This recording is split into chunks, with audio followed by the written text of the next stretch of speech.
Hello everybody, welcome back. Today as well we have got you another video. In this video I'll show you how you can reset MetaTrader 5 to default settings. But before that, please do make sure to like our video and subscribe our channel. And yes, without any further delay, let's get started. So make sure to watch the video till the end, and here we go. So for that, you can see to reset MetaTrader 5 or MT5 to its default setting, you can simply go to the tools once you've accessed the app. Then from over here, simply go ahead, select the history center. Then simply choose the pair and time frame you want to reset.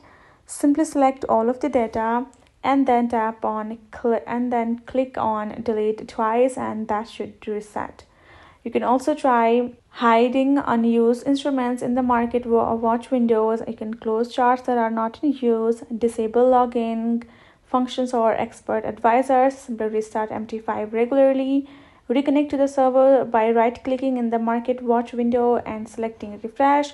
These steps will make it work, make this performance excellent, and you will also be able to reset your MT5 likewise like that as well.